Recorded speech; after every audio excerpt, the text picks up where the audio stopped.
Hey everybody, welcome to where we dive deep into the New Testament. And right now, we are in Matthew, and we go line by line throughout the whole New Testament. And it is just fascinating to me. I think it's important that because we live in this Christian society, mostly Christian society, with this huge burgeoning spiritual movement going on in this country and around the world that are doing very similar things that we're doing here. We feel like it's important to know and understand them and see what nuggets we could take for ourselves on our own spiritual journey. That's what we're doing. And so now in Matthew chapter 12, 1 through 7, Jesus and his disciples, they're hungry. And his disciples start plucking off ears of corn and eating them. And all of a sudden these Pharisees kind of sound like religious cops. So, and the Pharisees are, in actuality, were this Jewish religion, cult, or social movement of practicing the Torah, which became the foundation later of the rabbinic Judaism. And so they're giving him some flack over, his guys doing that, eating these things, and like almost like they're doing work on the Sabbath. So they shouldn't be doing that on the Sabbath, these Pharisees say. And so Jesus gives an example. And Jesus is pretty clever here. And he says, David stole bread from the house of God. Okay, that's a pretty good point, except it's not applicable to this because they're talking about the Sabbath. Don't be doing any work and stuff on the Sabbath. You should have already had your food prepared for the Sabbath. And he also goes on to say that God tells Moses to, this is my example, but this man gets put to death because he was gathering some firewood for his family, because he's cold on the Sabbath, and he already had it, I guess. And, who knows? The story's real vague. But anyway, God tells Moses to kill him, and only because he's gathering some firewood on the Sabbath. That's in Numbers chapter 15, 32 through 36, if you want to go see it.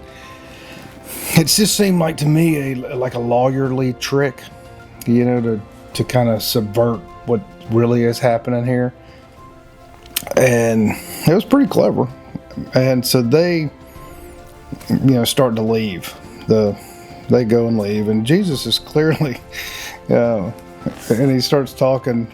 He says, he gives another lawyerly trick that the priests on the Sabbath were profane.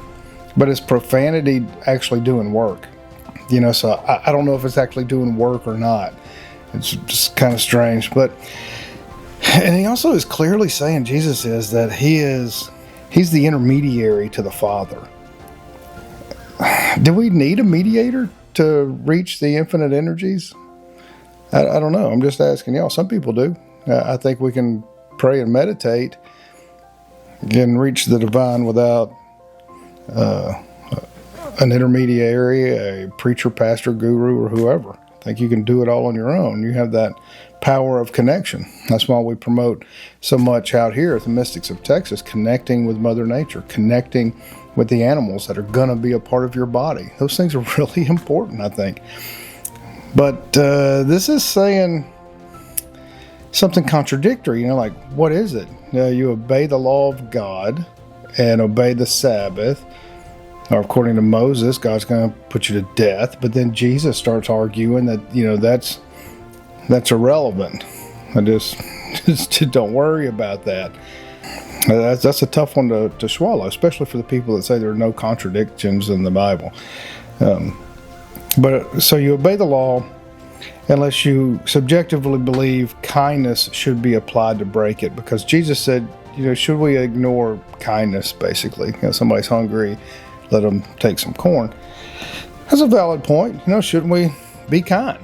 I would say so. But is Jehovah flexible, especially in the Torah, the first 5 books of the Bible? The answer is absolutely not. So that just gives a whole meaning. Like, Jesus is actually promoting the flexibility of rules. And if there's flexibility of rules, then that means the subjective mind of man can create kindness into everything and make everything, all rules, non-existent. So that's just an interesting take on it. And I appreciate you joining. Here at the Mystics of Texas, we talk about a lot of subjects every Sunday at 1:15, and those subjects revolve around knowing ourselves, knowing different information around us, that we can ultimately become better people.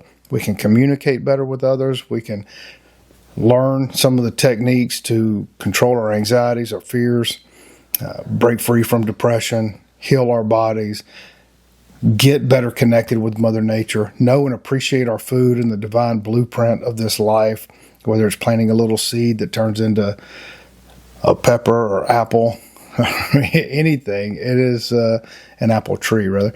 But, all of these things are really important for us to have, and to have a place that is safe where we can gather. Yeah, I just think it's really important, and we need to learn how to separate the divides that are amongst and around us. And if that appeals to you in any way, then come out and see us. We gather every Sunday at 1:15. We're right on the Louisiana-Texas border, and we'd really appreciate having you. So thanks a bunch.